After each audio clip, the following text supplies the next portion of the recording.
Let's go Mets. Let's go Mets. Let's go Mets.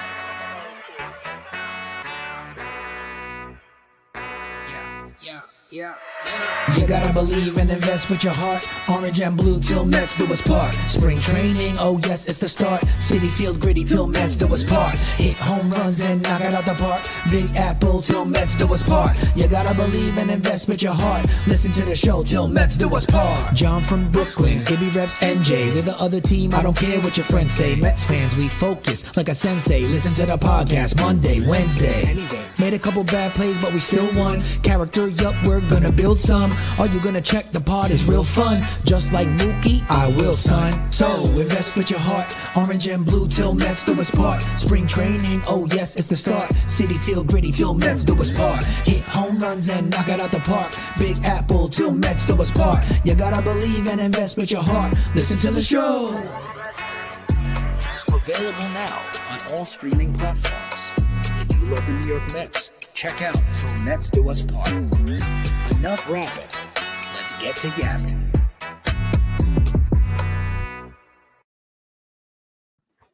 Yo, what's going on, everybody? Welcome into another episode of Till Mets Do Us Part, where we are live on Twitter or X or whatever the hell it's called. I don't care. I like it less and less each and every single day that they make changes to it. But anyway, we're also live on YouTube, which is a great place to watch us. Ibby and I are back together again this week as planned, as scheduled. You can tell by the backdrop and the fact that I'm not whispering that I am back home in Los Angeles, California. My name is John Saponaro, and my aforementioned co-host, Matt Ibanez, holding things down back in New Jersey. I want to take the blame, Ibby, before I even ask you how you're doing. We're about 15 minutes late today. We always shit on Ibby's Wi-Fi. I have not been home in like 2 weeks. I got home today. I unpacked my suitcase. I did a couple things. And then I logged on. I was early. Ibby can tell you that. I was early for the show. And my Wi-Fi was not working. It was really spotty. I had to restart my modem, my router, my computer, and everything. But hopefully that fixes the issue. Anyway, I was being a bastard. It's my fault this time. Ibby, how you doing, man? I'm doing good, John. It's good to have you back in your normal setting. Like you said, you don't have to whisper the entire time. No, the whispering wasn't too bad. But we also love when you have your outbursts. And maybe with some of the topics we're going to cover today, we'll have some of those. And I'll make sure I have my sound alarm ready for that just in case things do go down. But other than that, I'm doing well. Weather's shining bright over here in Jersey with a nice cool breeze as well. So it's not too bad. So weather's finally turning for the better, feeling good. Summer break is almost here as a teacher, even though I don't really have a break since I work so many damn jobs. But summer break is almost here, so that's always fun. And we're getting into those dog days of summer for our New York Mets, and that's why no matter what, we're still going to be here every single Wednesday, talk about this damn team, like I just said in the comments. So there's a lot to talk about, so let's get into it. There is so much to talk about. Douglas Barnes saying, and I was going to blame Ibby this whole Damn you, time. Douglas. And listen, you know what? It was right there. It was right there to blame Ibby. It was potentially all there. 9 times out of 10. Yes, 9 times. Stephanie saying fashionably late, but I made it. Hate to break it to you, Steph, but you were not late because we were late. So you were right on time. You tried to be fashionably late, but it didn't work. Junior Swingman John put that MANSCAPED buzzer to good use. Yes. Looking fresh. I honestly, look, I love MANSCAPED. I can't give them credit. I did just get a haircut. I went to my barber and they did my beard and my hair today. Normally I manscape my own beard, but I was a little lazy. I'm a little tired, and my schedule's a little crazy. So I did not have the opportunity to, really just to manscape myself, mostly because I didn't want to clean up, to be honest. When you trim your beard, it's a lot of work to clean everything up, and I didn't want to deal with it. Jeff Cohen, no Hawaii hat, Sap. No, it's here somewhere. I promise. There's a pile of clothes on my bed as I'm unpacking and repacking because I'm leaving again tomorrow. So anyway, nobody cares about that. They care about it. It's not as exciting. I get to go to Kansas City. If you're a Chiefs fan, I guess that's cool. I'm going to Arrowhead. It's a really cool place. But it's going to be hot, not as hot as Dubai. But Kansas City is notably very warm this time of year. So not necessarily looking forward to that. But anyway, jump into the conversation about our New York Mets. About 70 folks watching right now. Go ahead and hit the like button. I'm sure that number will continue to climb. Might have been even bigger when we started if we didn't start so late. But again, I'm going to take the ownership of that one on me. Ibby, there's a lot of stuff that we can talk about. I think let's get the old stuff out of the way a little bit right out of the gate with the London recap. Yeah. Obviously, Mets go over, spend 2 days in London, playing 2 games again. Well, I guess 3 days really, and play the Phillies for 2 games. Mm-hmm. Look, I'm a big fan of taking games and going internationally with them. I know that some people don't like it. I think it's more of a big deal in a sport like football where you only have a handful of home games, and losing those home games is frustrating for people who are season ticket holders and stuff. Even if you have a 162 game plan, you ain't going to all the games. So I don't think it's really that big of a deal if you kind of take a couple games and move them over, across the pond or to Germany or to Japan or to, Puerto Rico's obviously part of the States. But I think wherever you take a game, I think is fine. I really don't see it as a big deal. And I think it's kind of cool. I know Steph went over. A lot of people from Mets Twitter, a lot of people in the comments, I think, went over to London. You know how I feel about London. It's a great place. So look, the Mets did kind of what we expected. They went over there and played the same way that they've played all year, which is mediocre at best. And they're lucky to get out of there with a sweep against a team that is with a split, with a team that's significantly better than them in every way. I don't know how else to put it other than that, but the Phillies are off to the races. I think they're 9 games ahead of the Braves right now. The Braves have played like shit for the last 6 weeks. And the Phillies just keep on winning. So, the Mets to get out of there, even however it went down, like the offense really didn't win the game, but to get a split feels nice. But then to come back home and play a terrible Marlins team and have this, kind of trap game, to borrow the NFL term, it's And the way you just described, like your last part right there is basically where I am in general when it comes to the Mets. I think a lot of Mets fans are, where it's just like, it's very, like you said, like common phrase that you always use on here, you don't throw back wins. And I agree. You don't give them back because a win's a win, no matter what. But at the same time, it can be covered and said that, look, Jose Alvarez did implode in that second game, and the Mets didn't hit in those runs, and it was a pass ball and it hits a batter, and it's whatever. Win's a win, that's fine. Torrens has the fantastic double play ball. Hell of a play, really, for a catcher to pull it off. And the first time in Mets history, pulling off the 2-3 like that. But just a very cool play. Great finish, great for the fans of London as well, because what they've seen in the past, they didn't really get to see a close game. They've seen a lot of crappy games or blowout games, and now they finally got a game where it was like edge of their seat, and Phils are storming back, and there's a comeback, and the Mets hold on. So it's great for them, and the crowd seemed to be really into it.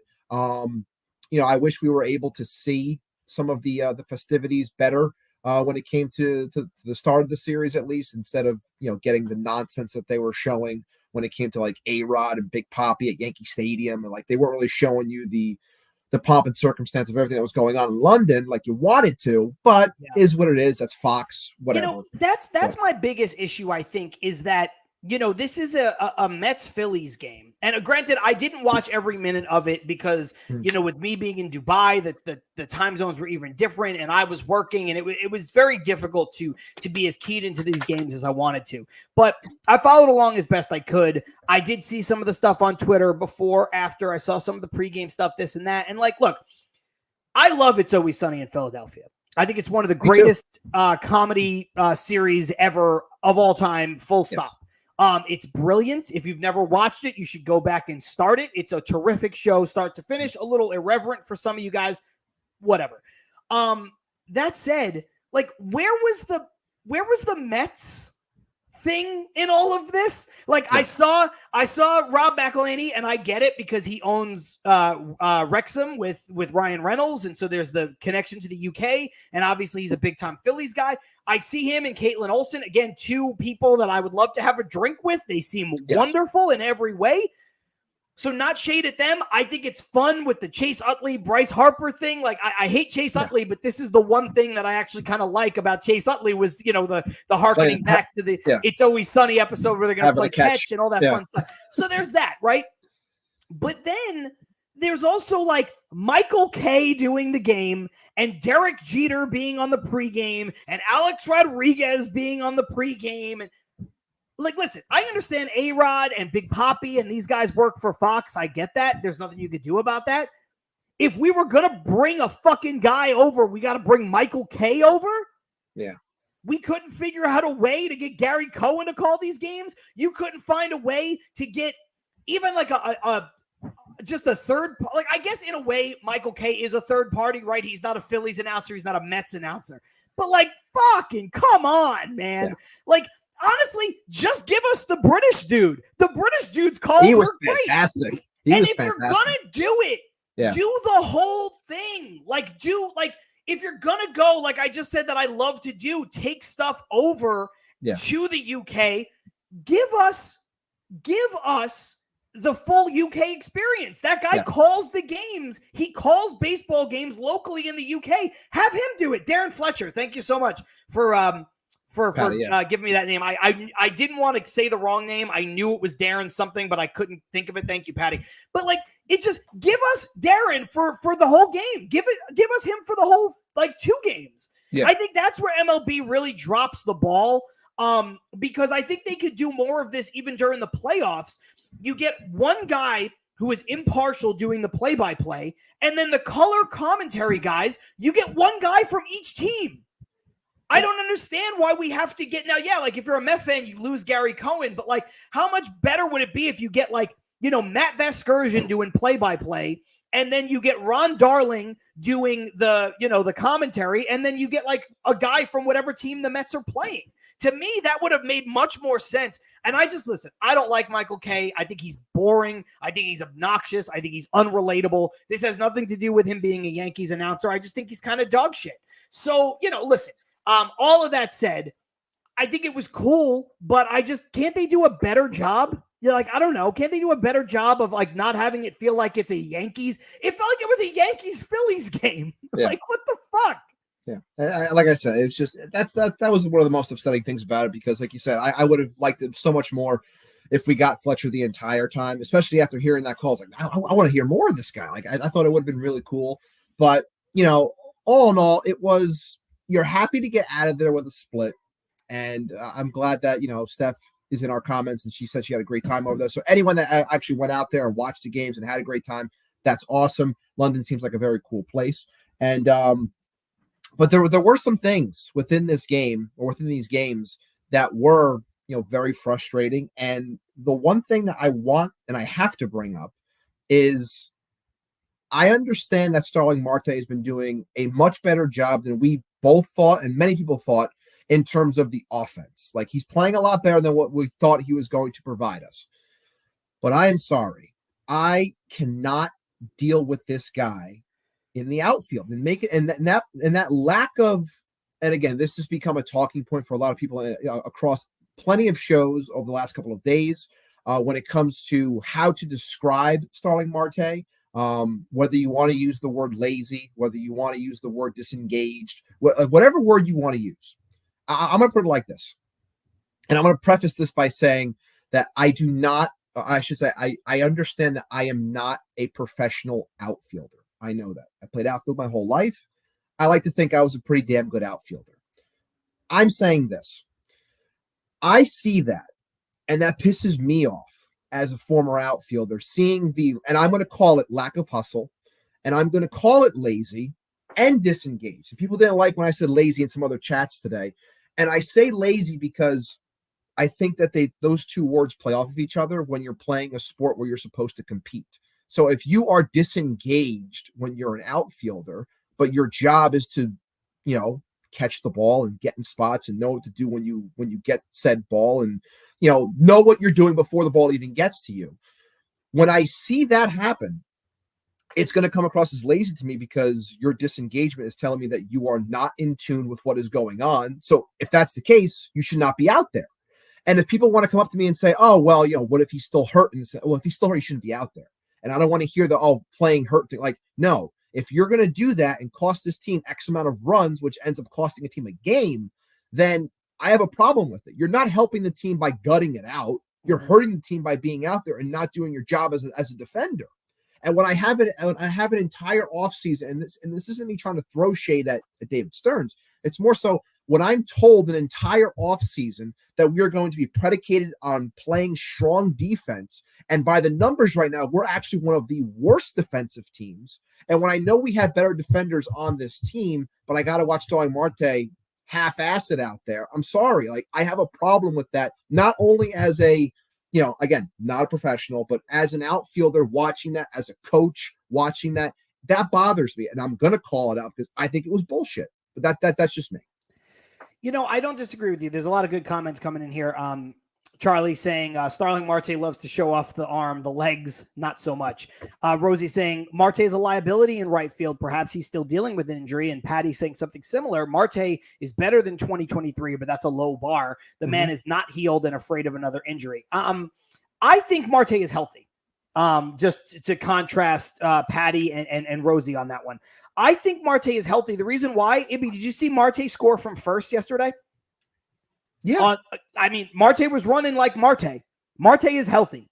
Now, is Marte the same runner that he was prior to double groin surgery? I would say he's not. I think that's very clear. I think his numbers are down, but yeah. Correct. I think his speed numbers are down, and whatever kind of rankings they use to judge, how fast the guy is and the percentile with which they run and the sprint speed and all that stuff. Look, Marte is healthy. I stand by that. I think that Marte might be, to the second point of, Patty's comment or Rosie's, whoever said it. It was Patty saying that maybe he's afraid of another injury. I think that is more likely. I think Marte, when he feels like he doesn't have to gun it, doesn't gun it. And that's, Ibby, where I'm with you on the laziness, the disengaged aspect of it. I think Marte's a pro. I'm not going to necessarily call him lazy, but what he is doing in the outfield on a daily basis for the Mets is getting close to the point where I could call him lazy because he's not playing like a pro. He's not playing up to his ability. Because again, when I watch him score from first on a double and look like the Marte of old, then what's the excuse for not running down that ball? And to me, it's not just one play. It's the fact that Marte is rated as the worst defensive right fielder in baseball. Yeah. And I think he only gets a tick positive because of his arm. His arm is still legit. It's very, very, very good. But if you're the Mets, and again, I'm not going to take a shot at Stearns because these are guys that he's inherited. This is a guy who's on a big contract. This is a guy that's going to be almost impossible to move, as far as a trade goes and stuff like that. So this isn't on Stearns, but you have a guy who is a better defensive player on the bench every day, and that is Tyrone Taylor. Tyrone Taylor is a better defensive player than Marte. And you're going to tell me if you want defense first, well, then Taylor should be playing, and Bader should be playing, and Nimmo should be playing almost every day in the outfield.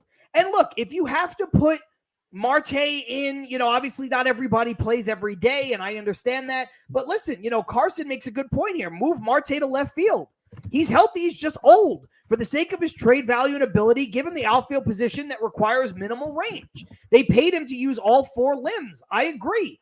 Look, Will has been very vocal here in the comments saying Marte isn't the problem. What about Pete, Nimmo? Look, we can talk about some of those guys being the problem in a minute. But when I look at Marte's issues, and I think this is where you and I agree, Ibby, whether we want to use the words lazy or whatever. If I want to use it, you don't, whatever. Yeah.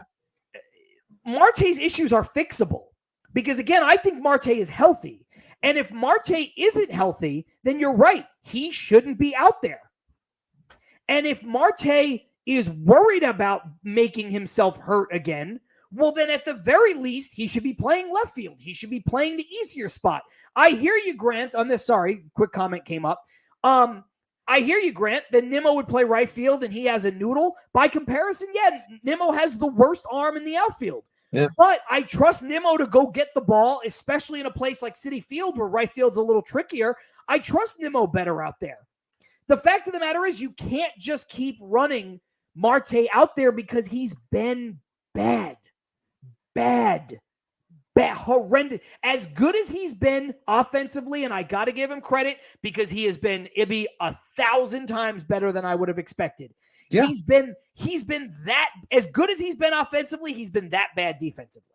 And it's almost, look, I don't know what the numbers are, defensive WAR. I don't have his WAR in front of me. To me, he has become basically a net zero if not a net negative, because of how bad his defense has been. So, yeah, I don't know. And Carson right on cue saying Marte is not a net negative. He's an erratic player who's either most impact on the field or plays with his head up his ass, no in between. So if you want to just say that he's a net zero, that's fine. But a lot of times that's what he's been. He's been a net zero because he's been so good on one side of the ball, so bad on the other, or like Carson's saying, he's either been an impact player or...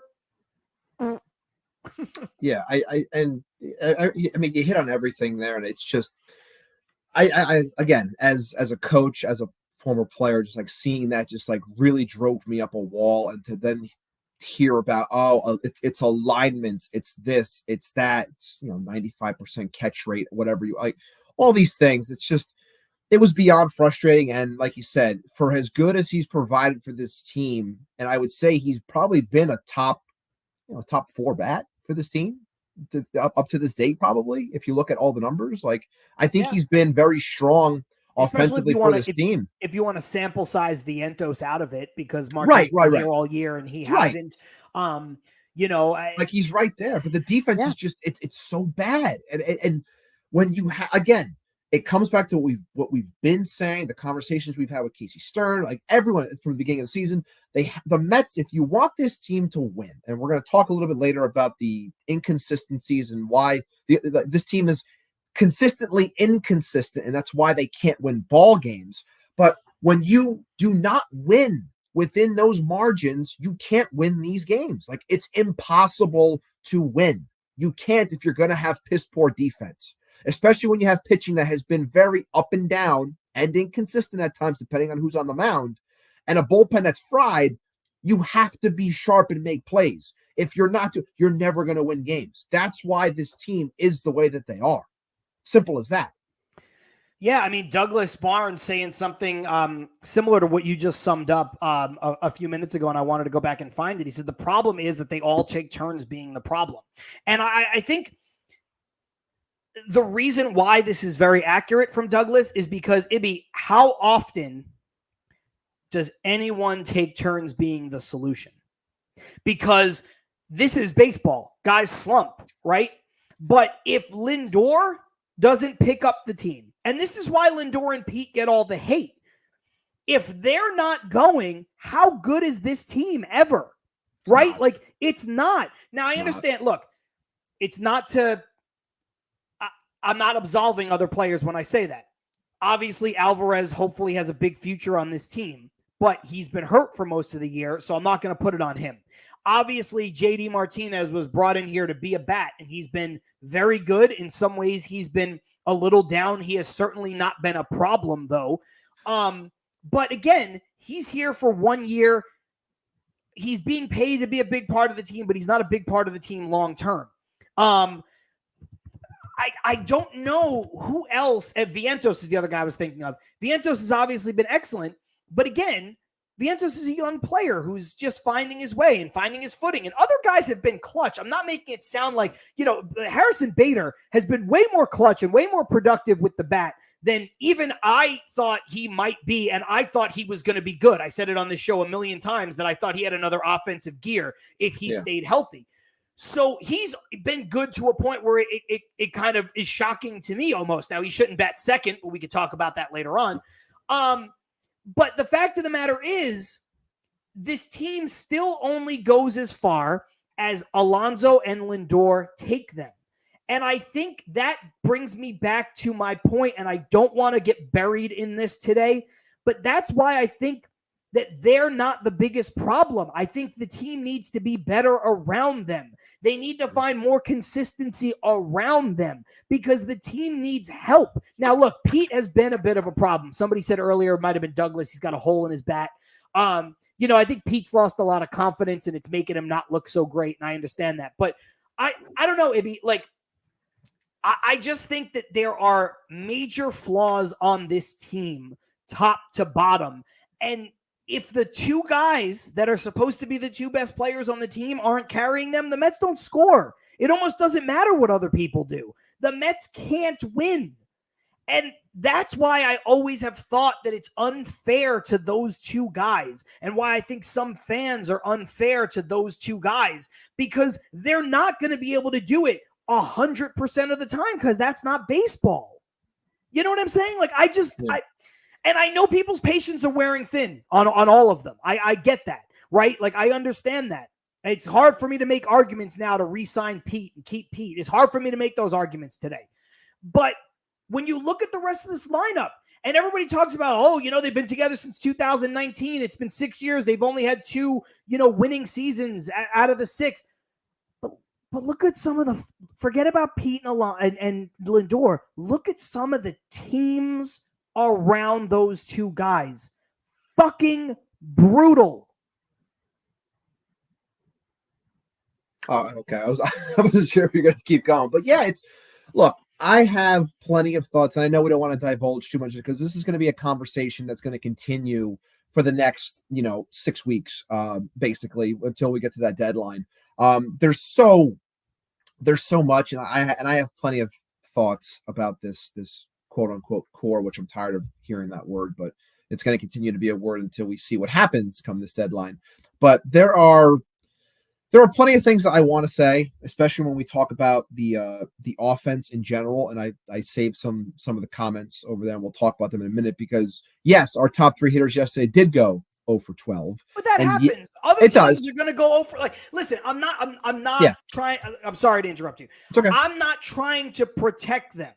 They need to be better. They need to be in big spots when games are capable of winning. You need to win. But I'm just saying, other teams' top 3. This is not the only team in Major League Baseball history I understand. that has gone 0 for 12 in their top 3 in a game where they could have won. Like, these things happen.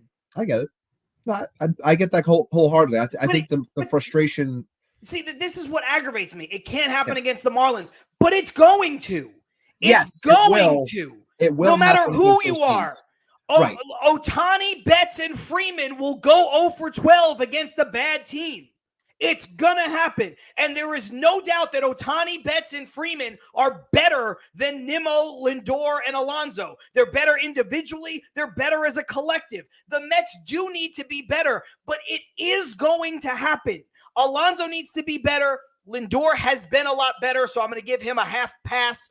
And Nimmo needs to be better. But it's going to happen against the Marlins. It's going to happen against the A's. It's going to happen. It happens. It's baseball. I agree with you there, but I think part of that with what Douglas is saying, you can correct me if I'm wrong, Douglas, and others that are agreeing with him. I think it's more so that it can't happen against the Marlins because they are one of, if not, I should say not the worst because there's worse teams, but they're one of the worst teams in the league. You're coming off of a big win against the Phils, and when you're playing so inconsistent like you are, fans thinking that, okay, we're facing, 29 of the next 31 games are against teams that are sub 500. This is the month, even though June's always been a nightmare for this team historically, June's the month you can start to make a move. And when you start things off by saying, okay, we're going to lose a game against the Marlins that you should have won, meanwhile, your top 3 hitters go 0 for 12, we're back into this funk. It's like, and like I said before, the offense didn't win that game, that second game in Philly, against Philly. It was more so Alvarez imploding and giving it to them. I can understand why people are frustrated with saying, how many chances am I going to give these guys until I finally say enough is enough? And I think that's where a lot of the frustration is stemming from. And look, I'd be hard pressed to say I'm not in that group as well. I'm going to have plenty of things to say as we get closer, because spoiler alert, I don't think this team is it. I don't. I don't either. I don't either. And I'm not trying to be a contrarian here. No, I understand where the frustration comes from, and I'm a fan too. I'm frustrated too. I said it before, like, June is the get right part of the schedule for the Mets. It's soft. And if again, it's hard to say it's soft because the Mets have been a bad team, but if you're going to prove that you're not a bad team, you beat up on the bad team. So I do understand when Chris says it can't happen. It can happen against the Marlins, but not 4 to 5 times. Like I do understand that part of the conversation, but it's just, to me, like these I don't know. It's kind of the absolutes that are like, oh, it can't happen against this team. Like, it's going to. It's going. The best teams are going to play stretches of bad baseball. Now, ultimately, Ibby, I agree with you. Ultimately, I agree with everybody here. The Mets have been frustrating. The Mets have been the picture of inconsistent. And yeah, Rosie, the Mets are the get-right team for everybody else. True, they are. The Mets have not been good. I'm not trying to coddle them in any way. My whole thing is that you have to be realistic. That's all. You have to be realistic when you're looking at this. You can be a little negative because it's been frustrating, but be realistic about it. And that's why when I see things like this from Will, and I don't want to, this is not necessarily the trade deadline show, but get the best package and sell. Okay. Who are you selling? Who are you selling? I think he's talking about Pete. Are you getting? No, I understand that. What are you getting for Pete Alonso? Honestly, if I'm being dead serious here. You're lucky. You're very lucky if you get two subpar players. Okay. You are. Is that worth trading Pete Alonso? Unless I'm not even talking about re-signing him now. Yeah. You're going to get two relief pitcher prospects for Pete Alonso and be like, okay, woo. Yeah, it's going like this is why it's going to be so interesting for David Stearns to weigh that, getting rid of the homegrown player, the home run hitter, the best one since Strawberry in terms of power. Like, how you navigate this is going to be very interesting because I don't think you're getting much for him. I really don't. And I think people think that they're going to pull off for any of the players. That's why it's not. Well, I think when you are sitting at the top with players that in other areas might not, like, pitching always wins out at the deadline. Pitching is what people want. So I know a couple of shows have talked about, what happens with Severino? He's your best pitcher. Do you want to keep him going forward? He's 30 years old. What do you want to do? But at the same time, it's like he's doing well for you. You might want to keep him, but based off of the market, he could very well be the top pitcher available outside of a Jesus Luzardo potentially. But this year, Severino's been better. But being able to have the top prize for a pitcher, you might be able to pull back something decent. I'm not sitting here saying you're going to pull in a top 100 prospect. I don't think that you're going to when it comes to all these pieces that you have and are able to move. But some of them definitely should be moved. But when it comes to Pete, I think people assume, and if this is you, Will, like, I think people assume that you're going to get something the ilk of Drew Gilbert and Ryan Clifford. You will not. You're not getting that. You're not going to get that from somebody because it's not going to happen. You might get one player for Severino. You might get one. There's a chance that a desperate team could give you one top 100 prospect back for Severino because pitching is pitching, and he's been very good. And also, the fact that he's not on a long-term deal might actually help the situation a little bit because, look, Severino's been great. Severino was great early in his career. Severino, towards the end of his tenure with the Yankees, was not great. And I don't know if somebody would sign on for, a 3-year deal of Severino. They don't know what they're going to get. I think a team that is trying to go all in might do okay, going after Severino and getting him for, just a couple months. But I don't understand the idea. To me, Ibby, the concept of the trading deadline is this.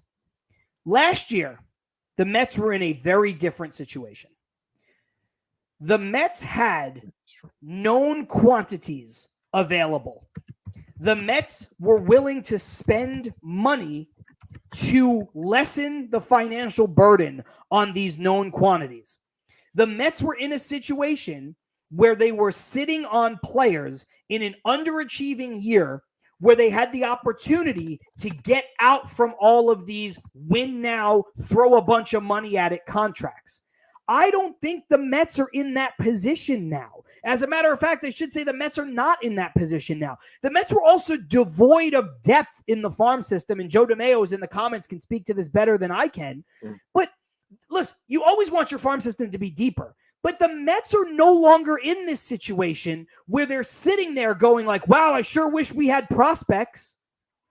And the Mets are not in a position where they're sitting there going, oh, we could sell off all these major pieces and buy back a farm system. Do I think Severino could get you one good prospect in return? I do. Do I think JD Martinez might be able to get you a slightly less good prospect in return than Severino? I do. After that, you're not getting that much. Pete Alonso means more to the Mets than he does to another organization, period, full stop, in terms of a trade. Jeff McNeil, who I want off this team, you're going to have to pay a team to take him. Marte, who I think needs to be off this team, you're going to have to pay a team to take him. Quintana, you're going to have to DFA him soon. Sean Manaea, you can maybe trade if you wanted to trade Sean Manaea, maybe, but you're not getting anything significant back for him. So at that point, you're just opening up a roster spot for Jose Buto or for Christian Scott or from Brandon Sprode if he makes another leap, whatever. But you look around this team, I don't care how bad some of these guys were last year, Ibby. There's no Max Scherzer on this team. There's no Justin Verlander on this team. Yeah. There's not even a guy having the year that Tommy Pham had. So this whole sell them all off. Okay, sell them all off. And get what back in return, I'm not sure. But go ahead, sell if you want to sell them. I'm not saying that you have to keep any of these players. But I'm just saying be realistic about what you think you're going to get for them because you ain't going to get anything. That's why Darren saying I wouldn't start selling off now. It makes no sense. And that's part of my problem. Still way too early. Yeah, it's way too early. Still too early. I don't care if the Mets are 9 games under 500 or 90 games under 500. If they're still within 4 games of a playoff spot, you can't start selling. No, exactly. That's the whole thing. Joe DeMeo, who I think is still here, hopefully he is, he did put out a tweet a couple days ago, maybe 4 or 5 days ago. Where does the Mets record need to be at the end of June for you to start to buy in or July 4th for you to buy in?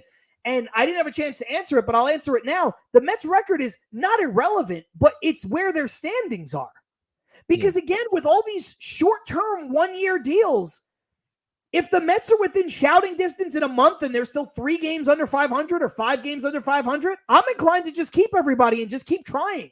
And I said, it might have been last show or 2 shows. I think it was last show when I said that if this team during the month of June went and handled business against the Marlins, which they already didn't because I said they'd have to sweep them, but they did against the Nats and then split with the Phils. I said if this team went 16-8 for the month, that they would be 42-43, 1 game under 500. And at that rate, with where the standings are right now, at least, I would say that they're probably at the top of the wild card by July 1st, if that was to happen.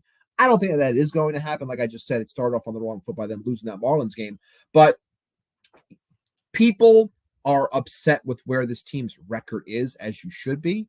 But even with that bad record, you're still only 3.5 games out of the wild card. That's why people that are screaming about you have to sell, you have to do this, you have to do that, you have to realize that David Stearns is not going to do that because they are still within they're still within reach of something. Now, how he handles this, to your point just before, John, how he chooses to handle this moving forward when it comes to if this team is 5 games out, 6 games out come the deadline. Like they're 3.5 now, right? 3.5, 4. Like if this team is 5 or 6 and deadline's near, we're a week within the deadline, 4 or 5 days from the deadline, what does he choose to do then? Like that's where everything, that's where you're going to really find out, what he truly thinks. Because again, 5-6 games, looking at what's in front of you. And the other part that makes this difficult is a lot of the teams that could be buying the players that you're selling are the ones that are in front of you.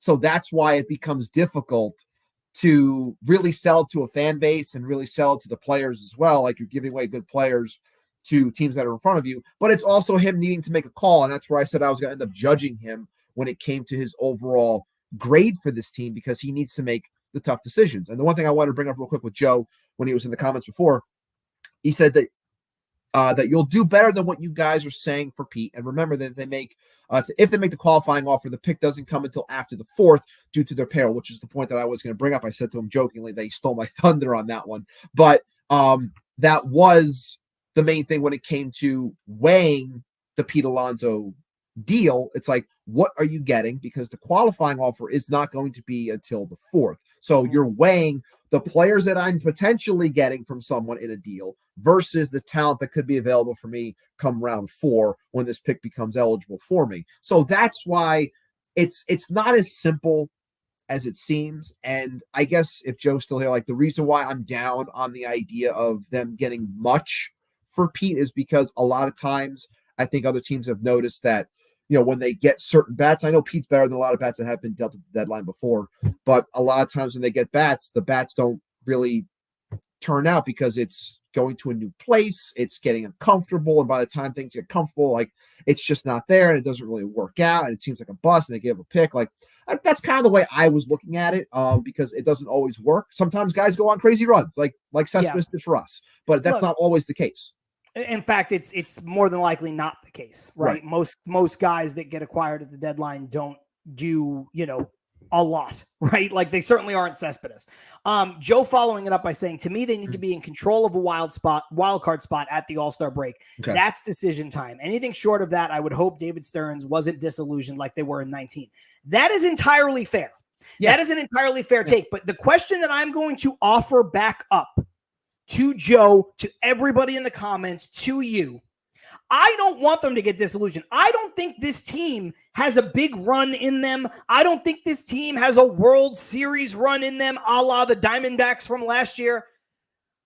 Just if it's decision-making time, what are you trading?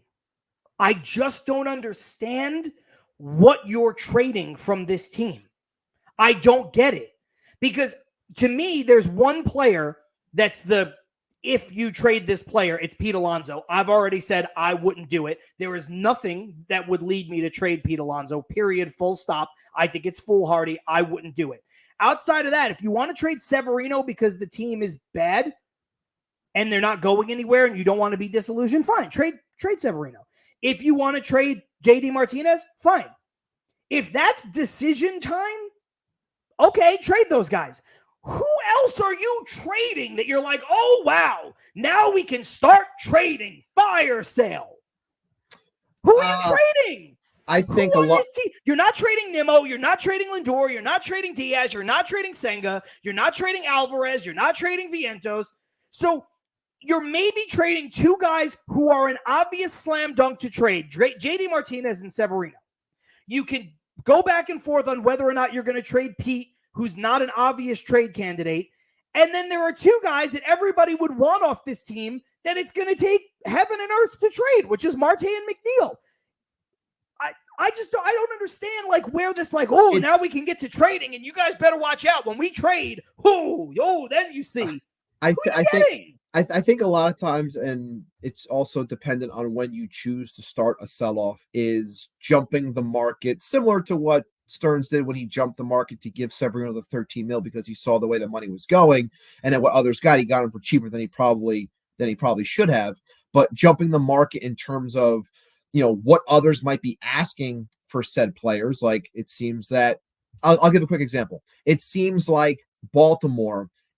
Baltimore has a lot of talent in AAA. I'm not in the minors, but I'm not even saying that you're going to be getting top flight talent from them in terms of the names that are known, whether it's the Heston Kiersteds or the Connor Norbys or Jackson Holliday or Kobe May.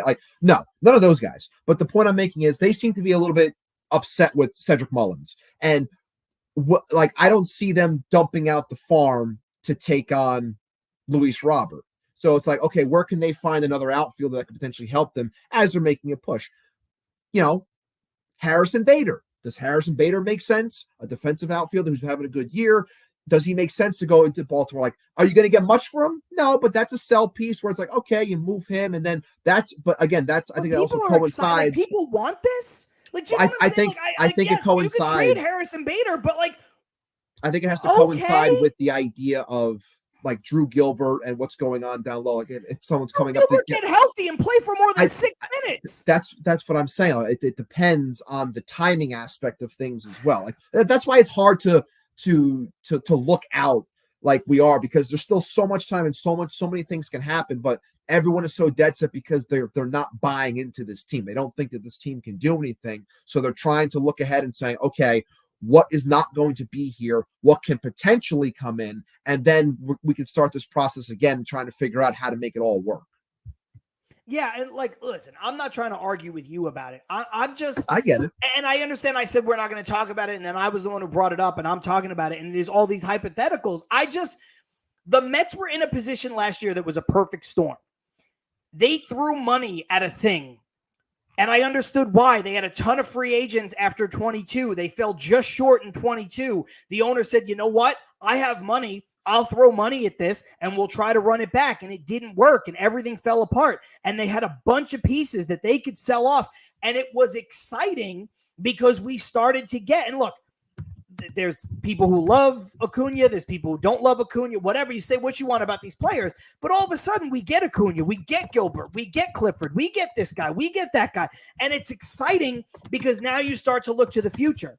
I just want to let everybody know, if you are so quick, and again, I'm not going to say that this team is going on some kind of run because I don't think that they have it in them. But if you're getting excited on June 12th, about possibly trading off pieces, one of whom being Pete Alonso, and you're so giddy about doing it, just temper your expectations because the returns are not going to be exciting. And what happens in the second half after all that happens, maybe I don't think it's going to be exciting either. And again, I just think people really need to look at it realistically when they say, oh, well, look at Mark Vientos. He's the first baseman. Well, right now, Mark Vientos is the third baseman. So I don't know if you know this, but he can't play both positions at the same time. And then if people want to go, well, what about Brett Beatty? What about Brett Beatty? You know what I'm saying? Like I just don't. Well, no, then the thought process goes to my On the Farm segment later where they're like, we got Ryan Clifford. And then it jumps to that. And it's like, right. Everyone thinks that because we have potential names that they're all going to come up and that they're all going to succeed. Well, that's not always the case. Brett Beatty, just happened right in front of us, and it didn't work. Mark Vientos, told he was bad, but now he's playing good. We'll see what happens as he continues. I hope the guy keeps tearing the cover off the ball. He's doing great, but it's not always going to work. So that's why it's, I think that's where fans need to pull back a little bit in assuming that, these guys are just going to come up and be successful. 9 times out of 10, a prospect doesn't pan out. They're not. And look, we'll head into the break on this. I took Buster Olney to task because I think, the way as a national baseball writer, he attacks the Mets because he got one piece of bad information from 3 regimes ago is pathetic and embarrassing and quite frankly beneath him. But, I guess it's not beneath him because he's a little fucking troll person. And so he can fuck right off. I took him to task for saying oh, well, look up at the Mets farm system. They're not going to be good or whatever the fuck nonsense he said. But in that, I said, I'm not a prospect hugger. But since when did having a good farm system not be important in Major League Baseball? It's important to have a good farm system. But again, to your point, Ibby, you do have to temper your expectations of what that means. Right now, it seems that the Mets have hit on Alvarez to a very high degree. And I know he has to put up more numbers in the Major League level, but Alvarez's talent is clearly there. The fact that he plays catcher also adds to the aspects, right? Because even if he becomes less of an offensive player than we all hope he is, it's still tons of value out of the catching position. But then you look and it's okay, maybe they were able to develop something out of Vientos. It looks like Mauricio could at least be a serviceable part-time player at the Major League level. Now you're talking about 3 prospects out of 4 who are playing a role, right? You've got Alvarez, you've got Vientos, you've got Mauricio. The odds of Beatty also being good now are slim to none. Then you start to get into the next wave of prospects. They're not all whether it's Jet, whether it's Acuna, whether it's Gilbert, whether it's this guy, that guy, they're not all going to be good. I'm sorry to tell you that they're just not all going to be good. And that's where you just have to start to measure your expectations off. Yes, Patty, Buster did get his account hacked, but this was before he got his account hacked. But also, fuck him, whatever. Ibby, let's head into the break. Yeah. So reset. Talk about something different when we come out. This way we can all just take a breather, myself included. very passionate about some of this stuff. Anyway, as we all are. I'm John. That's Ibby. If you're watching for the first time, the break is short. It's just 30 seconds we need for the ad spots that we have on the audio version of the show. So don't go anywhere. While you're sitting here, go ahead and like the video, subscribe to the channel, turn notifications on if you're watching on YouTube. If you're watching on Twitter and X, go ahead and like the video, retweet it. And during this 30-second break, if you're like, hey, I want to hop over to YouTube so I can subscribe, it's a good opportunity to do that. If you're quick enough, you might not even miss a second of the fun. Anyway, like I said, I'm John. That's Ibby. This is Tilt Mets Do Us Part, coming to you guys live, courtesy of the Brella Sports Network. We will be right back.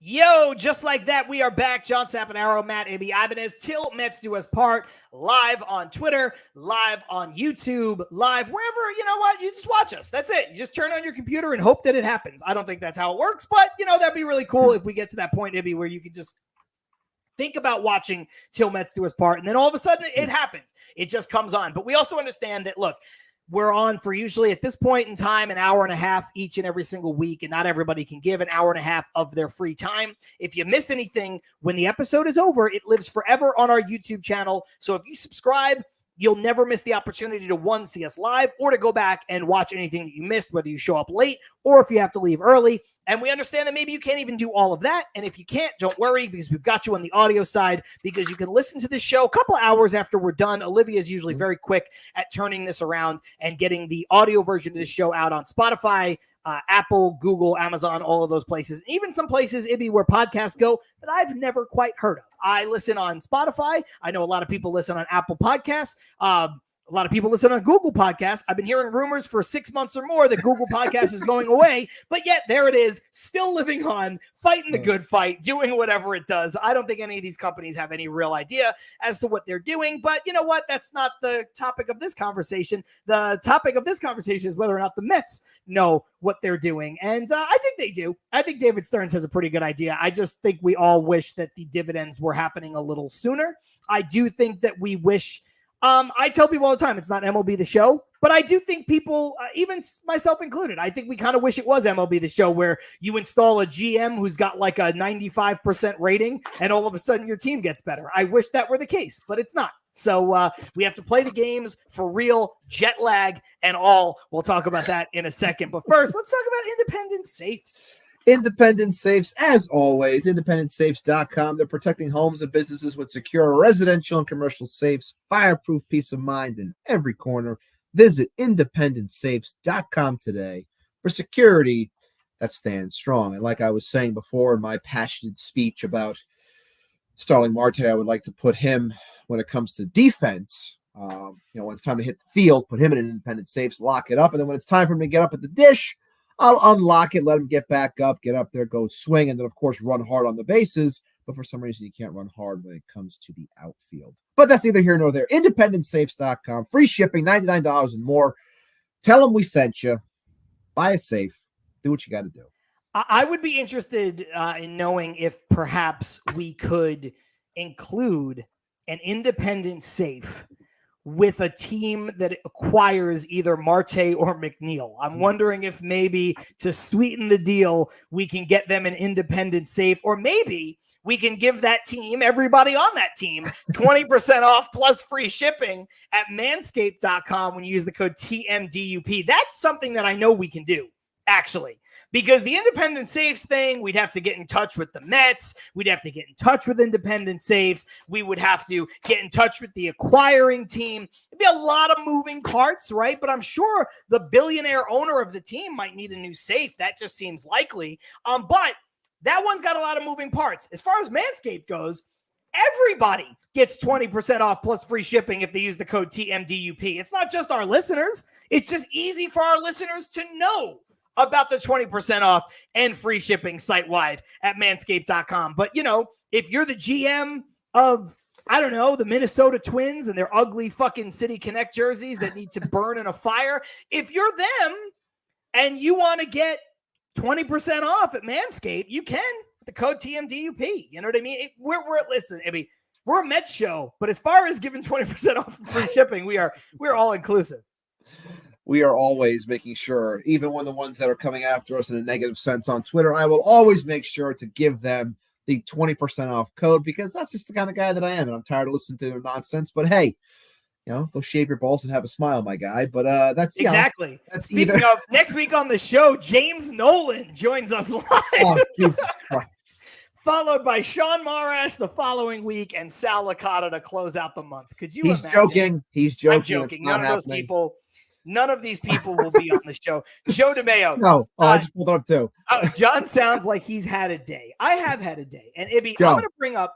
Hold on. This.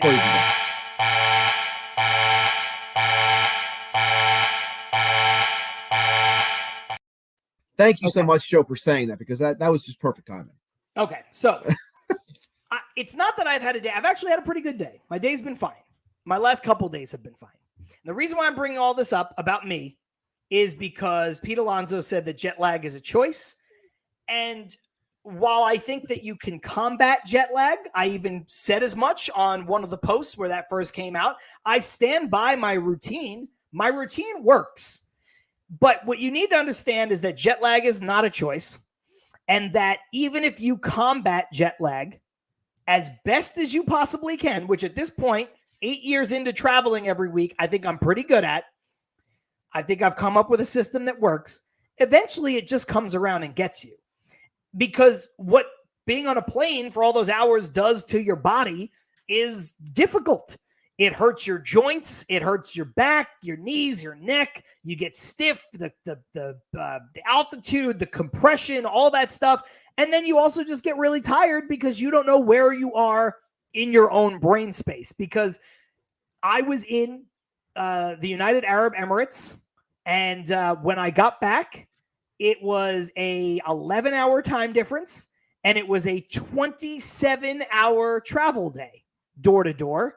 And so that's why I am the way that I am today, Joe and everybody else, because I'm tired. I'm just tired right now. Last night, Ibby, I was trying to watch some TV, and at about 9 p.m., I hit a wall. And when I mean a wall, I was not like, oh, I'm tired, I could probably go to bed soon. I was like, out on the couch, out, passing out. I had to go to sleep immediately because I feared for what might happen if I didn't. So that's why I'm feeling the way that I do. Joe saying he stole the jet lag as a choice line from Taylor Swift at the Super Bowl. Cool. And he says, don't ask. Don't ask why I know that. I didn't know that. But yes, jet lag is not a choice. Jet lag is very real, Ibby, no matter how good you are at combating it. And like I said, I think I'm pretty good at it. That's all I need to say.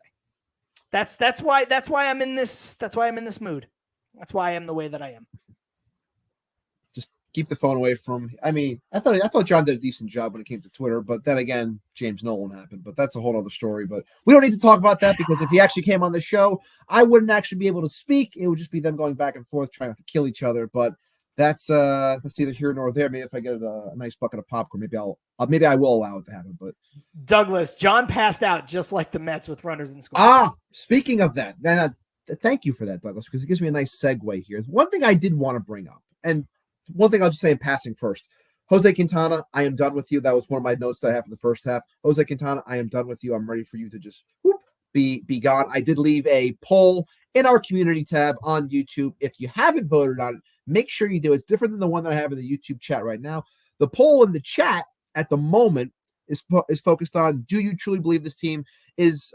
Do you truly believe this team as is can make a run at the third wild card spot?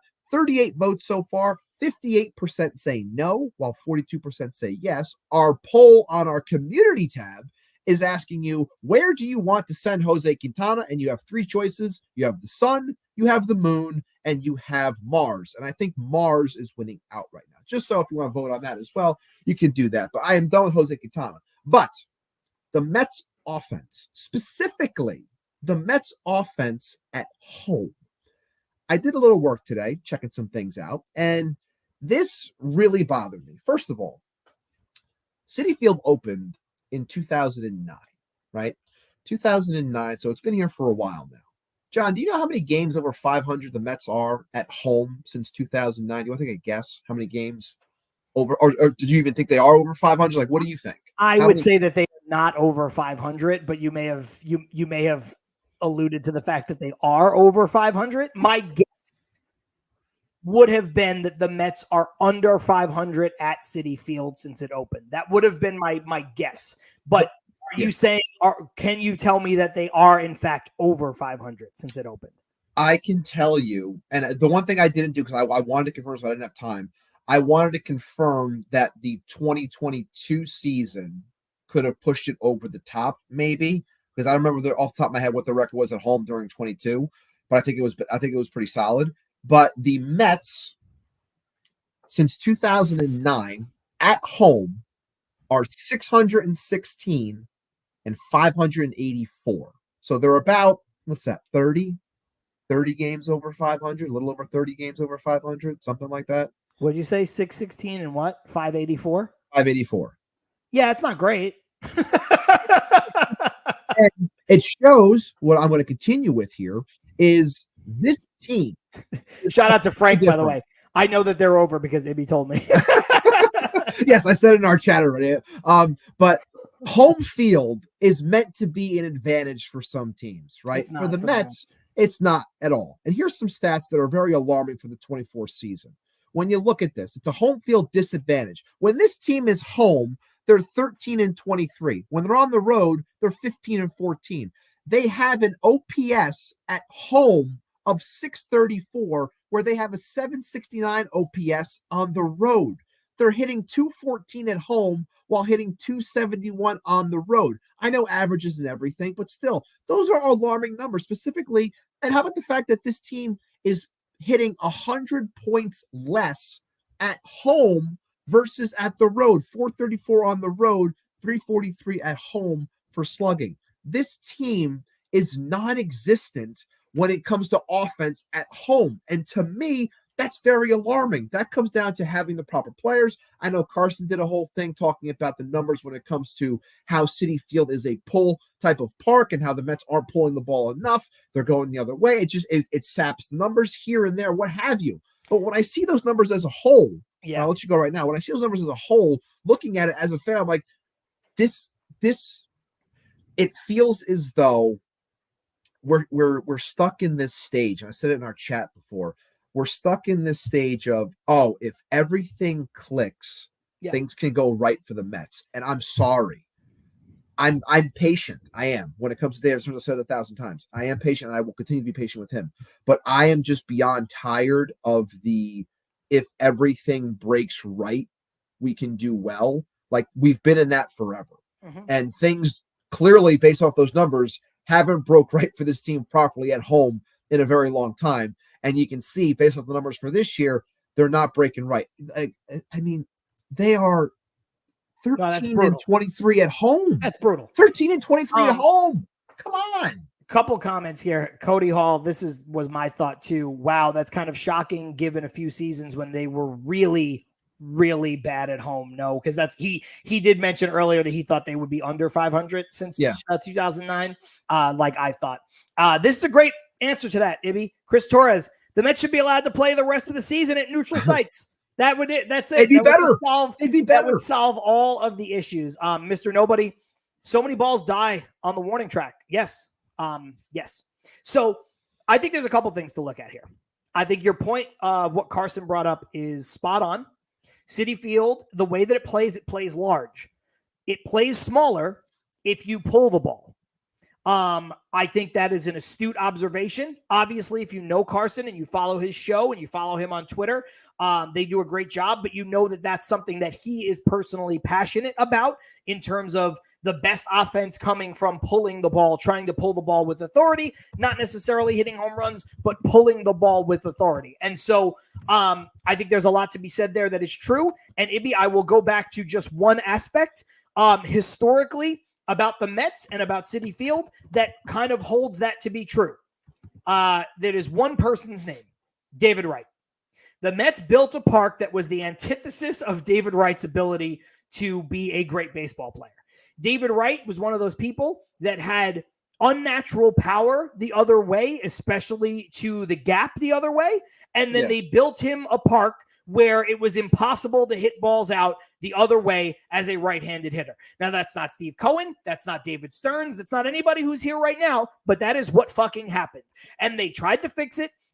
To their credit, they tried to make the park play more fair, and it does play more fair with the changes that they've done twice, but it still plays big if you're not pulling the ball.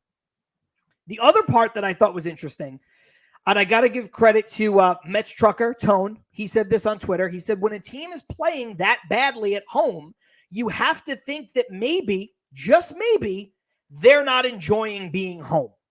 And he took some issue with some of the way some Met fans have treated this team. Yeah. Now, I know that Met fans are not going to like hearing that. I know that a lot of people in the comments are going to go against me and they're going to go against Tone. I'm not saying that you can't be mad. I'm also mad. I wish the Mets were more interesting. They're not. I wish the Mets were better. They're not. They're bad and they're kind of like apathetic and it sucks. But I think when you are booing a guy like Lindor, I think when you're just dragging these guys through the mud, I think maybe Tone is onto something where guys don't really want to play here. I think guys, or not that guys don't want to play here, that guys are squeezing the bat a little harder. Guys are trying really fucking hard.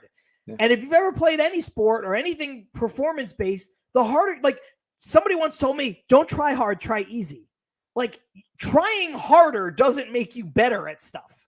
So I think that there is a psychological, the best way to put it is that I'm not saying that fans are the problem, although I think some fans are a problem.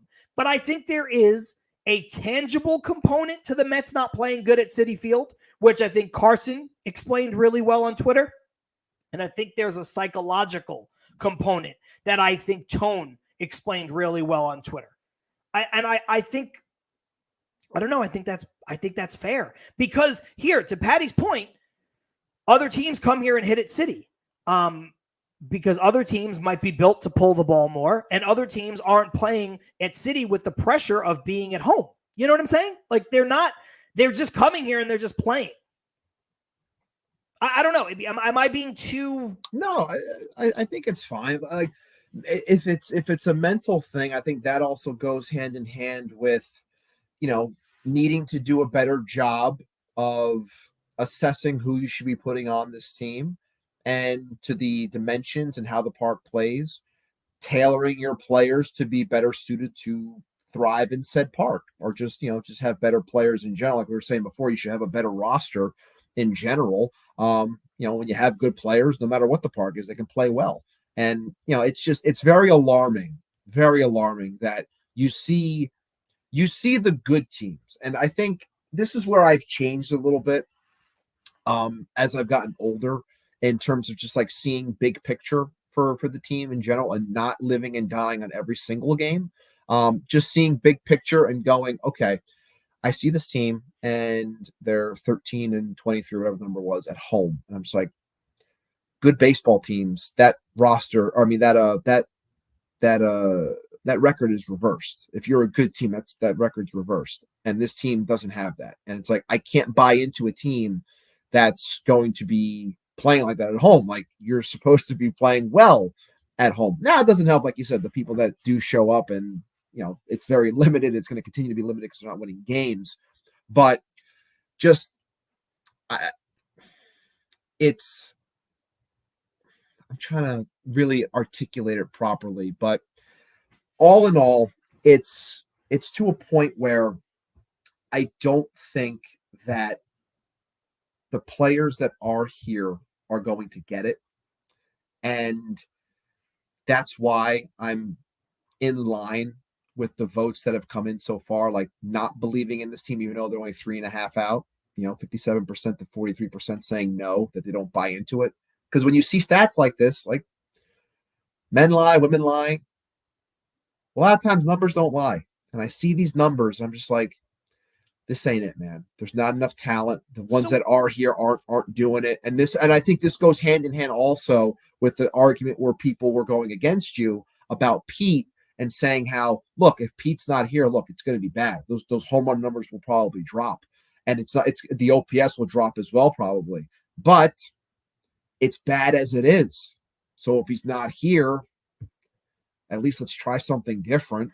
Yeah, like, I think that's where a lot of people are going with it. You also have to understand this, and I know you do. I don't mean you. I just everybody. And look, a lot of people have been watching this show and listening to this show over the time that we've had it since the very beginning, and some of them might remember this. So I don't mean to. I'm not talking down to anybody when I say this, Ibby, but you do remember that I have said consistently that I didn't think Jeff McNeil should have been extended. I said that you don't extend a player like Jeff McNeil. There was no reason to. I also said on this show last year, 2 years ago, whatever it was now, that I would not have gone crazy to give Brandon Nimmo the contract that he has. Now, look, I've been wrong on Brandon Nimmo every step of the way. I thought Brandon Nimmo, when he first came up, I thought his ceiling was a nice fourth outfielder. And to his credit, and again, I will admit when I'm wrong, I've been wrong every step. He's gotten better and better and better and better to the point where you can make a legitimate case when you look across the league that right now, not the way he's playing, but right now in terms of body of work, like to start the season, Brandon Nimmo might be the best left fielder in all of baseball in terms of both sides of the ball.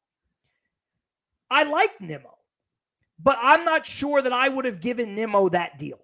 And the reason why I bring up this is because people keep looking for the change and where to make the team better. And now the answer is obvious, quote unquote, to a lot of people. Well, it's got to be Alonso. You don't pay Alonso. And the reason why I bring up those two other guys is because I would have not paid McNeil. I would have not paid Nimmo. And I would pay Alonso. And that would allow the team to get better around Pete and Lindor. Now, I understand that ship has sailed, but that was my logic. And when I ferociously defend Pete, you have to understand that it comes from that place. I also am willing to acknowledge that we're getting to a point, and you've even gotten there, where you're sitting there and going like, we might just need a change for change's sake. The thing that bothers me is that, again, if it were me, I don't give the money to McNeil. I don't give the money to Nimmo. You go in different directions there. Now, all of a sudden, you have more money to pay Alonso, and hopefully you have better players around Alonso. And so that's where my frustration lies in this. Now, I understand if you look back in a year or two, the Nimmo deal looks good, right? Like, because, you know, it's an under market in terms of what players like him are getting. But I don't know. To me, that's where the Mets, and that's why you can't blame Stearns, and you probably can't even blame Cohen for some of it, because it was not them making the decisions. You know, it was Cohen getting intel from GMs that shouldn't be GMs. Because look, this is the last bit I'll say on it. You look at the teams, you look at the Phillies, the lineup that they're running out there today: Kyle Schwarber, Nick Castellanos, Bryce Harper, Alec Boehm, Bryson Stott. That's their top five. Now, if JT Realmuto was healthy, he'd be in the top five. And Stott would go one lower. And I mean, that is better than anything the Mets can run out. You look at the Atlanta Braves today, and the Atlanta Braves have not played great over the last 6 weeks. Their lineup: Michael Harris, Ozzie Albies, Marcell Ozuna, Matt Olson, Austin Riley, Adam Duvall, Sean Murphy, Brian Anderson, Orlando Arcia. And that's with Ronald Acuna out for the year. That might be the deepest 1 through 9 in the sport. Yes. You look at the lineup the Dodgers are running out today: Mookie Betts, Shohei Ohtani, Freddie Freeman, Will Smith, Teoscar Hernandez. I mean, it's Pete Alonso and Francisco Lindor are the problem?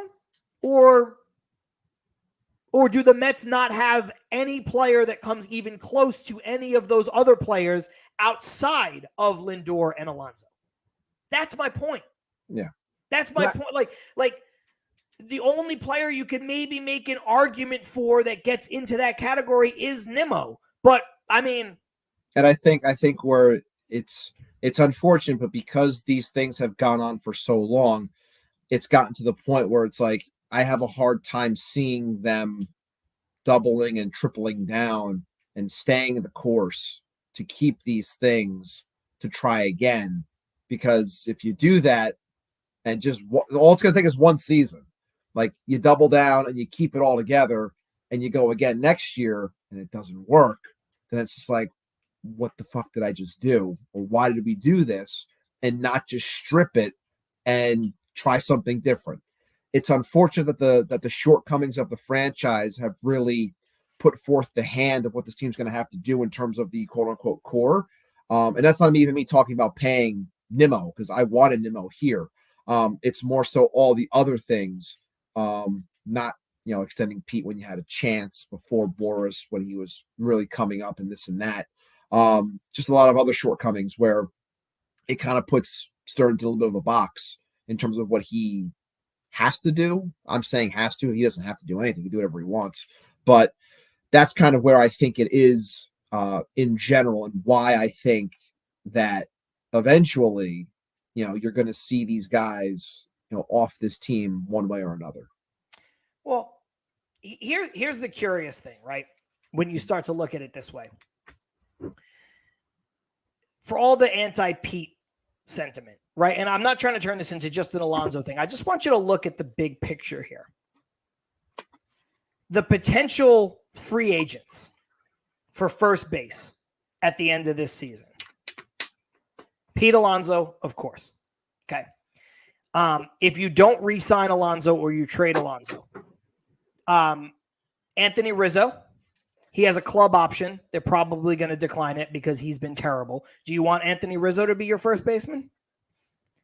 Josh Bell, he's an unrestricted free agent. You can get him if you want him. Christian Walker, you can get him. People have advocated for him. Paul Goldschmidt, I mean, he's 106, but you can have him if you want. Rhys Hoskins would have to opt out, but then you'd have to sign him. Cody Bellinger, he'd have to opt out. Those are your first baseman free agents. So then you say, well, Mark Vientos can play first base. Okay, well, then you have to get a third baseman. Alex Bregman. Alex Bregman hasn't been good since 2019, but, that's something that the old Mets would do, pay him. Matt Chapman has an opt-out. Mets could have signed Matt Chapman this year. After that, Yoan Moncada, Justin Turner, Eugenio Suarez, J.D. Davis, Giovanni Urshela, Brian Anderson, all names that were around this. Like Ryan Mauricio, wake up. Listen, sure. I know. But are the Mets better? This brings my conversation back. Yeah. Are the Mets a better team in 2025 with Mark Vientos playing first base, Ronnie Mauricio playing third base, and Jeff McNeil at second base because you already signed him?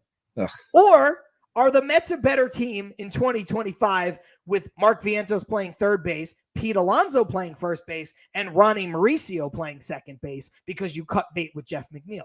See, that's where my math starts to, and that's assuming that some of these players aren't going to pan out. Maybe this is the best Mark Vientos will ever be right now. Maybe we're watching it. Could be. Maybe Ronnie Mauricio is never the same. But I, like you, like everybody in the comments, like everybody who's watching, I am willing to turn this team over. But I think you got to be smart about how you turn it over. Now, there was a report today, I don't know how much I believe it, from a guy that I don't really know, saying that Pete wants $30 million a year.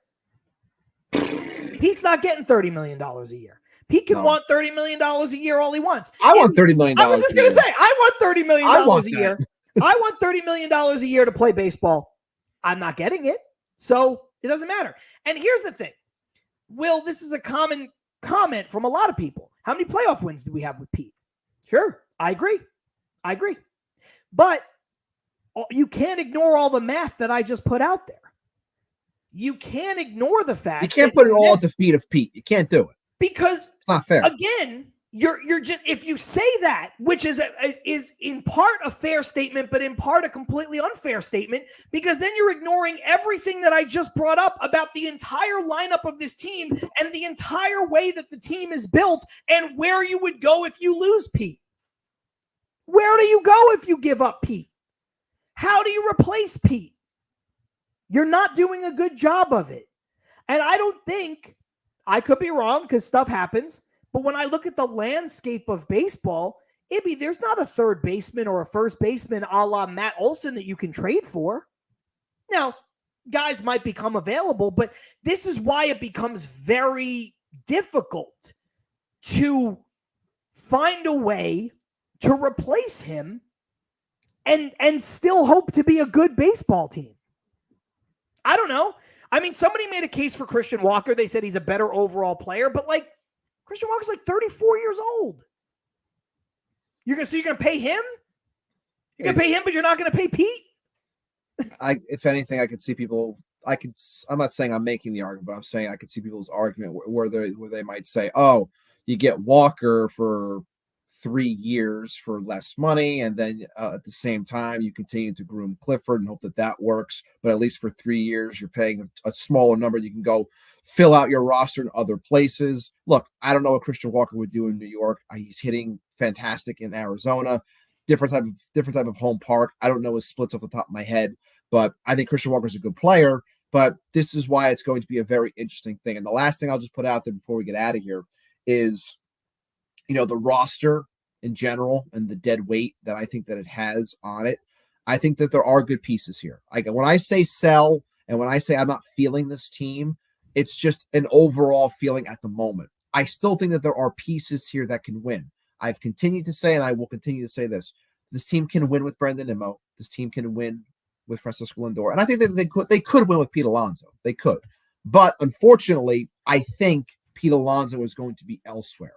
I'm just starting to get like that overall feeling in me, like that's where it just feels for me at the moment. And we'll see if things change. But there are other pieces.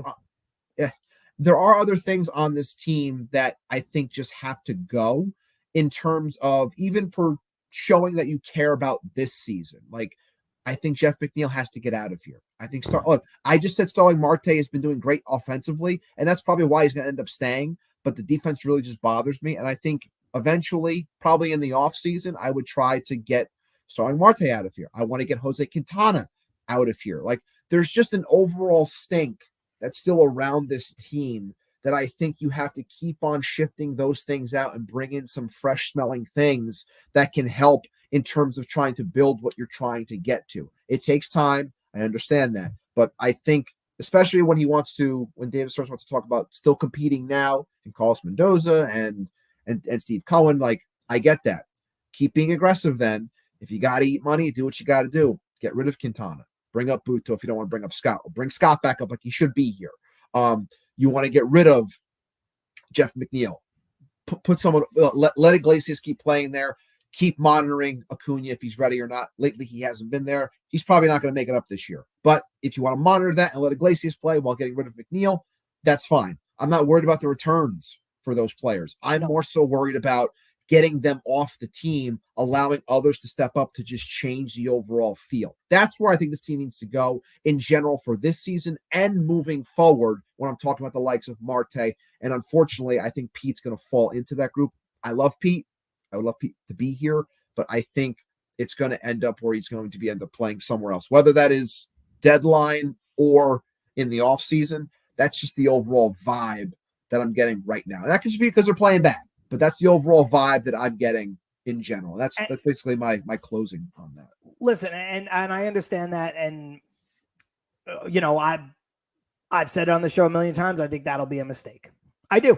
And other people can tell me I'm wrong, but, all of a sudden you let Pete go or you trade Pete and then, he doesn't want to come back because you traded him.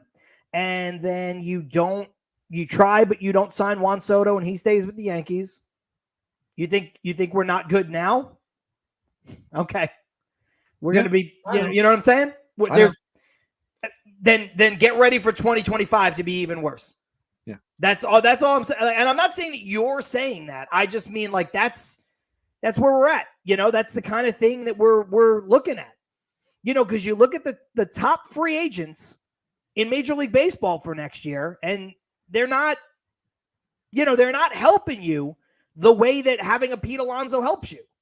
I'm just eliminating people. Scherzer, obviously, you're not reuniting with him. Garrett Cole has an opt-out. He probably won't use it now that he's been hurt. Juan Soto, Juan Soto's the jewel. Okay, try to get Juan Soto. I've said that for 5 years. Blake Snell, player option. Who cares? Cody Bellinger, maybe he opts out, maybe he doesn't. I like Cody Bellinger, but the Mets didn't want to sign him this year. They're not going to sign him next year. Paul Goldschmidt, we talked about it. Teoscar Hernandez, is he replacing Pete? No. Alex Bregman, Anthony Rizzo, Michael Conforto. You want to bring Michael Conforto back? Sure, bring Michael Conforto back. He's not replacing Pete. These are the top. These are all the free agents, not the top free agents, all of them. And I'm down into the dregs now, Ibby. I'm down into the Frankie Montas and Michael Waka, and you know what I mean? Guys who, aren't going to help you as first baseman anyway. But like, that's where I'm at in terms of top free agents. Mark Canha, Charlie Blackmon. Okay, cool. Justin Turner. So you don't bring back Pete, and you miss out on Soto. Okay. I mean, listen, Will, I agree with you. Time for prospects, sure, but they're not all going to be good, and you can't expect to win. You can't then, expect to win. So anyway, Ibby, I know we started late. We've gone over time, so we can leave it there for now and talk more about this next week. If you're willing to start over, then fine. Then be willing to start over. But it's going to be a long process. So willing. Okay. Ibby, look, this has been a good show. Yes. It's unfortunate the Mets are not better. I just say that. I wish they were better. I think the game is about to start in like any minute now, right? 4:10 start? Should be, yeah. So it should be, it's not starting already. 4:10. 4:10. Oh, sorry. 7:10. 4:10. It's still daytime here. So much time left in my day. You. You can watch a game and still go out. Screw you. I'll fall asleep in bed. Get out of here. All right. Jeff McNeil just caught a fly out. So oh, he's playing? Great. Darren, thank you. Saying great job. We appreciate all you guys in the comments. Over 240 of you guys here across Twitter and YouTube. We appreciate all you guys. Like and sub. Like the video, subscribe to the channel, like Ibby said. One last thing. Go ahead. Return.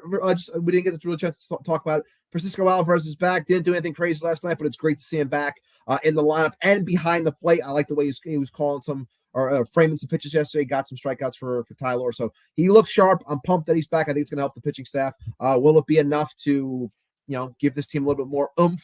We'll find out. But it's great to see Francisco back in the lineup. I know we have to go, but Will, thank you. And also this is a thank you, but also it's so sad. You know what I mean? He says, I'd rather stay here than watch the Mets. Yeah. And we appreciate that. We do. That sucks because that means the Mets aren't watchable, but we appreciate it, but it sucks. As fans, as hosts of the show, we love it. As fans of the Mets, we hate it. We'll figure out a date, but I still want to figure out, with John's schedule in mind, like to do like a watch along type of thing, especially since I figured out how to do the presenting on the of the other screen, and we can put up just the like the in-game, like obviously no video, but like the in-game, just have a conversation with everyone, just hang out. I do want to figure something out with that, and we will at some point, because if they're going to stink, we might as well have some fun while they're playing. Absolutely. And I do want to say two things before we go. Shout out to Mets in the UK. I know that they were out there over with the London game, doing a lot of stuff, meeting folks, and bat flips and nerds, another just kind of general baseball coverage over there. But they were out there as well. And I talked to both of them. I'm going to try to do some stuff. I don't know if Ibby's going to be able to do it with the time difference, but I'm going to London next month, and I'm going to try to do some stuff with them, collaborate, maybe just appear on the show, whatever it might be. Bat Flips and Nerds has a podcast. So I'm trying to make that work where we can kind of do some stuff, crossover. Tom do some Pringle Mets was just stuff. on from Bat Flips and Nerds with Ant Rivera at Subway to Shea. Did an awesome half hour. Exactly. It was really good. Yeah. So I'm gonna try to do some stuff while I'm there. You know, it's a little easier to line up timing wise if I'm just in London. So, and also with Mets in the UK, we're gonna try to go somewhere and watch the game.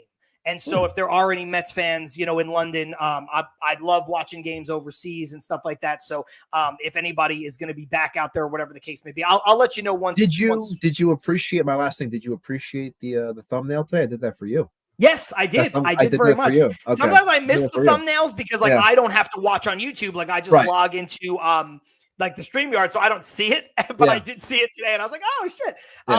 So anyway, yes, Ibby, this has been great. Great show. I know you've got to run. I've got to run. Appreciate everybody watching. And Stephanie saying, I said NYC, John, not London, because she keeps saying, let me know when you come back. And I just don't have any plans to right now. So that said, I'll text you guys. We'll talk to you guys later. We'll be back next week in our regular spot. We'll all be together doing the thing that we do. I'm John. That's Ibby. Shout out to John Minconi, everybody over at Brella Sports. And peace out to Tomas Nido. Seems like a real class act. Sorry it didn't work out here. 12 years with the Mets organization. That is nothing to sneeze at. And I looked like he was going to be the backup catcher until Torrens came on like a house on fire. I think the Mets made the better baseball move, but it is always sad when you see guys who are, you know, homegrown and been with the organization for that long get cut loose. He's probably going to wind up in Philadelphia now that JT Realmuto is hurt. So anyway, we'll see you guys next time. Like I said, I'm John. That's Ibby. This is Till Mets Do Us Part. Peace.